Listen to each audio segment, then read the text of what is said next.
to see you. It's beautiful outside. I know you're inside right now, but honestly, Sprucewood Shores is one of the most beautiful Ontario wineries that I've ever seen pictures of. I haven't been able to visit in person yet, but it would be lovely to tell people to go to your website and look at some of the gallery photos, because you're even in a beautiful room. Where are you right now?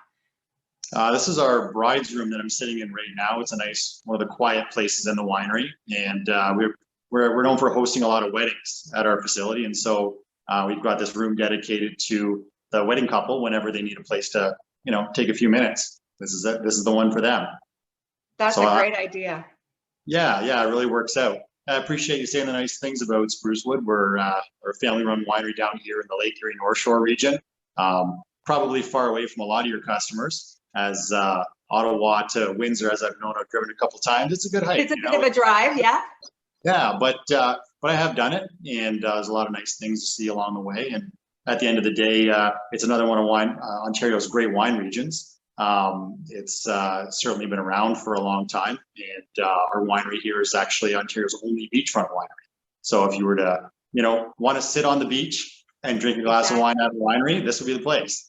Exactly. Who knew that Ontario had a beach winery? And I feel like our Savvy team and customers are getting to know you and the whole Mitchell family that runs Sprucewood Shores. We had your sister, the winemaker, Tanya, on to talk to us when we had our big rosé event back in May around Mother's Day, and she told us all about the lovely grounds and the history. A little bit of you've been in the family wine business for almost 30 years, or is it just over 20? So in the grape business, we started as a vineyard back in 1991. So It's been quite a while that we've been growing grapes for. However, we started as a winery itself in 2006. So Tanya was producing her first vintage in 2004, and 2006 in October is when we opened for business. So it's amazing. The years seem to keep racking up. That's the thing, right? We've seemed to have been at this for quite some time, but there's still lots to learn and lots that we continue to learn every year. So it's kept it interesting. We're never bored, that's for sure. Oh, I can imagine. Never at a loss of something to do when you run a vineyard and a winery and host a lot of weddings and events. Yeah, it's been good, and of course, it's been nice having all those different parts of the business, from the interest side, keeping things interesting, as well as to maintain a strong business. We've had tough times with the weddings and events, as I'm sure everyone knows, and it's been nice that people of Ontario have been supporting small Ontario wineries, and we've definitely noticed the difference where our, say, restaurant sales and our weddings had disappeared. We'd seen a big help on the wine sales side. So so it's good to have a multi-pronged business as well. Yeah, and that's been the silver lining, I think, in terms of putting the focus on what is made here close to home and how can we support the businesses so that they're there for us after the pandemic. So that's great. Yeah, and I got to applaud the government's been good about making sure that there's money to fill in the holes as well. Between the stuff like the wage subsidies and stuff like that. That's really made a big difference as well. So good, bad. Did they do a good job? I don't know, but tough situation, and I'm glad to see a lot of businesses have come through it. Most likely as a result of the help. So yeah, we're amazing. So let's talk about these wines that we're featuring. Some more Sprucewood Shore wines have come across the Savvy desk, and we have some beautiful whites and reds. Let's talk first about the white, because it's my favorite grape, I think, Riesling. Riesling and Chardonnay, it's, depends on the meal, I guess, that you're planning. Sometimes Chardonnay goes lovely, but Riesling is hard to beat, and you make a really lovely one. Can you tell us a little bit about what it's called, the dry Riesling? Yeah, we're quite pleased with this wine. We actually just came away with a silver medal from the All-Canadian Wine Championships. That's a wine championship that used to be centered down here in Windsor. And interestingly enough, the people who ran it moved up to your neck of the woods. They're closer to Kingston and Prince Edward County. So yeah, we had just entered in this year with our 2020 Riesling, and yeah, it took away a silver medal. So we were quite pleased with that, and we've managed to medal with that product over a number of years. So the Riesling for us has been a consistently delicious product. My sister's able to produce. It's got a nice balance of acidity and sweetness. It's listed as dry, and it should certainly taste that way, but it certainly finishes that way. But it has a nice lift of fruit to the beginning to it, and we repeatedly get flavors of green apple and almost a bit of like a peach type of note to it as well. So it's really got some great flavor to it, the great fruit expression, but that nice dry finish and the nice balance of acidity that a Riesling can give you. And really, you know, Riesling is one of the few that can give you that kind of acidity. So if you like that, it's got such a bright, lip smacking acidity is what I call it. Like it just, you know, makes sure, yeah, lip smacking. Makes you want to have another sip right away. Yeah. Absolutely. So that's what Riesling here. Okay, so perfect. Recognize it when you see it. And yeah, that it's a really great wine, especially for its value too. You know, it's a great price point for a great wine. Yeah, and we've got that included in our 6-bottle white party pack. So people who love their whites will be impressed with your dry Riesling and some of the other whites that we found in your epic region. The Essex Pelee Island coast is, I think, one of the, again, we're up in a northerner region of Ontario, so a lot of people don't get down to the Windsor, and you're actually like an hour south of Windsor, right? You're almost. We're a half hour south of Windsor. Yeah. So if you come up 401, it would take you 20 more minutes to get to our place. And we're probably the most south and west in Ontario you can get, with the exception of Pelee Island, because they're farther south. And that's why you can grow Cabernet Sauvignon. You've got this beautiful, warm growing season, and we've included your Cab Sauv in our red party pack. Tell us a little bit about that beautiful wine. Yeah, so this is our Cabernet Sauvignon here.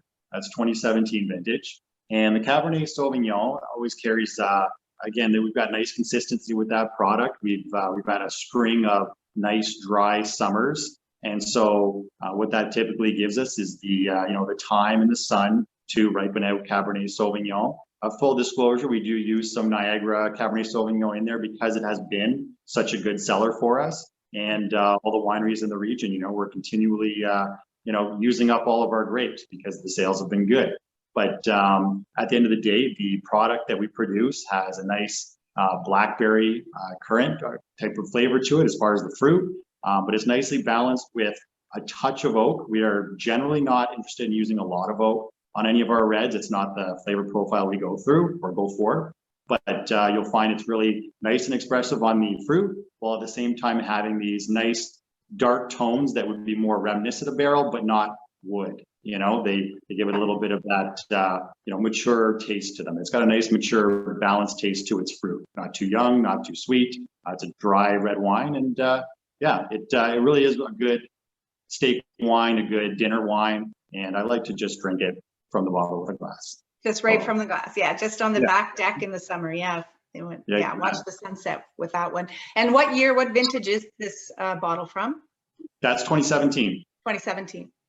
Yeah. So I've been seeing so many good wines coming. I was actually quite shocked to look at the map and see that your region is on the same latitude as San Francisco, like Napa area. It's kind of on that same, not far off. I'm not sure, to tell you the truth, the exact latitude and who we exactly line up with. I do know we line up with California, and I can't remember exactly where it is, but for a bit of reference, we're a full degree of latitude south of, say, the Toronto region, and then 2 degrees latitude south of where you would be. So it is a substantial change south. And one of the most interesting parts about that change in the latitude is really about where the jet stream rolls and how the Great Lakes interact with the jet stream. And what you'll find is that a lot of weather pushes around us because we're on this edge of the Great Lakes. It kind of does this as it approaches us. And so just for example, it's been, I'd say, a fairly wet summer in Ontario. and we've gotten a share of it. However, I've watched a lot of that rain go away. Go around you. Yeah, the lake tends to split all of the weather, and we end up with a lot of sun and a lot of heat, and then the rain we get a bit of.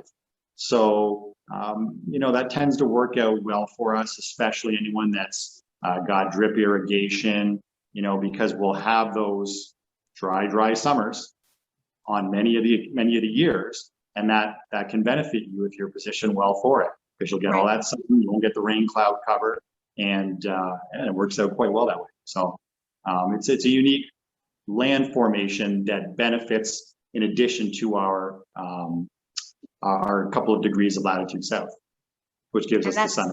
Exactly. That's something you learn after 30 years of growing grapes in Ontario.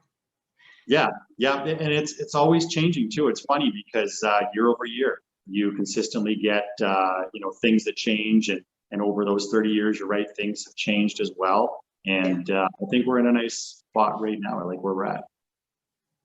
Well, just one last wine that I want to talk about, and not in much detail, because we've included one of your white wines in our surprise 6-bottle party pack. And it's a white wine. You know which one it is, but we want to surprise people when they open it. And give us a couple of hints about this white wine that's in the surprise party pack. Sure, just a couple of hints. So the thing is, it's a blend of different grapes, 4 different grapes. And what you'll find with this wine is that it is uniquely full-bodied as a white.